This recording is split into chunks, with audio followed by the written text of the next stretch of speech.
Did you know that art glass is one of the true American art forms? Let's take a look at the history of how art glass got its beginnings. It started in 1881 with a man from Brooklyn, New York, named Louis Comfort Tiffany. He was born into the family which owned the famous jewelry store Tiffany & Company in New York City. Louis Comfort Tiffany would spend the entire day observing how the sun would shine on the flowers and through the branches of the trees. He wanted to capture the effects of the sun on the botanical world. This interplay of lighting and free-flowing designs of nature brought on the period which is known as Art Nouveau. Tiffany's ambition was to recreate the beauty of the botanical world through the use of colored glass. When he started, he found the glass that was available was inadequate for his needs. As a result, because of his great wealth, he assembled artisans from around the world to develop the types of glass that would help him realize his dream.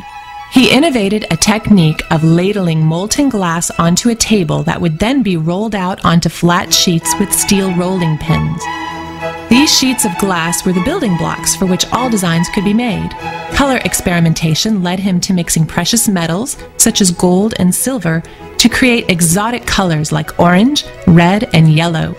These unusual treatments of glass textures and the mixture of colors are the trademark for Louis Comfort Tiffany originals, and are known as art glass, which is the essential ingredient in high-quality reproduction glass.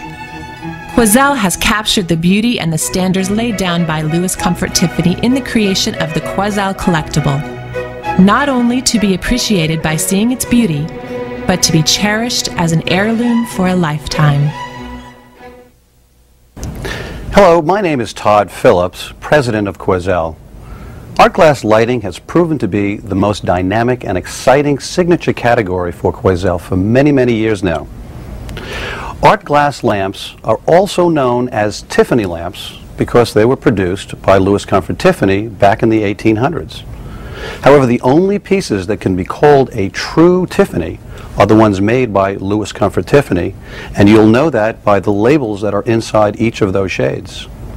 These originals sell for starting at $10,000 to $1 million at auction at Sotheby's. Now today there are many companies that are producing these lighting products, but only Quoizel has the reputation for the quality and for the workmanship, which makes our product the most closely equal to that of Louis Comfort Tiffany designs. And for that reason we have trademarked our product with our own label, and we call it Quoizel Collectibles. Quoizel begins with the finest glass available. Glassmaking is an ancient art. In fact, glass beads have been discovered that are believed to be more than 4,000 years old. Glass is made primarily of sand, soda ash, and lime. Different colors can be produced by adding metallic oxides, such as aluminum, copper, gold, or iron. A carefully measured mixture of these materials is shoveled into clay pots within a furnace that exceeds temperatures of 2,400 degrees Fahrenheit, where it melts into a white-hot molten mass. The molten glass is then ladled onto a table where different color batches are sometimes mixed together. It is then sent through rollers to make it into a sheet. Textures are sometimes applied with special rollers. The final step of glass making is the cooling process, or annealing. The glass sheet is sent through an annealing oven to cool slowly and evenly to prevent the glass from shattering. The best way for you to appreciate the true value of the products that you see before you is to observe an artisan at work creating one of these beautiful heirlooms. We start by selecting a shape and a design that we're going to make. We then take the patterns that make up that design and individually cut out each one, which will ultimately be a template for tracing out that design onto the ultimate stained glass. The artisan very carefully traces the pattern onto the glass surface, preparing to make his cut line on the pattern itself.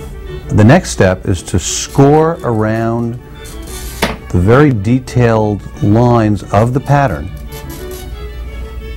in order to ultimately break away the excess glass, leaving the pattern glass itself. It's very important that each of the patterns are exactly the same so that they fit directly onto the pattern so that all the pieces will ultimately fit together properly. The next step is to take the cut piece of glass and to grind away all the sharp edges away from that surface, ensuring a perfect right-angled cut that contours the pattern.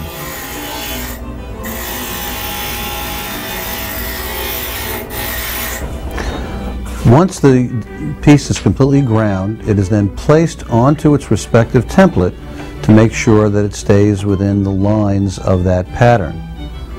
After all the glass is ground and we've laid it onto the template, we then need to take each of the pieces again, clean them off, and prepare for the next process of copper foiling.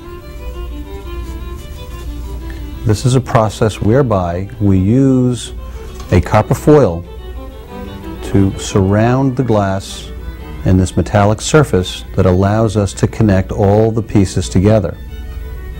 As you can see, the artisan is rolling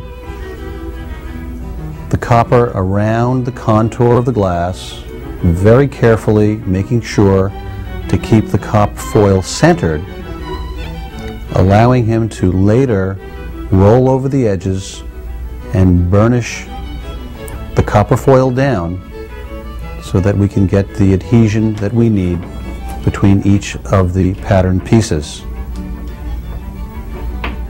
And now he's continuing to burnish down the edges, making sure to get out all the creases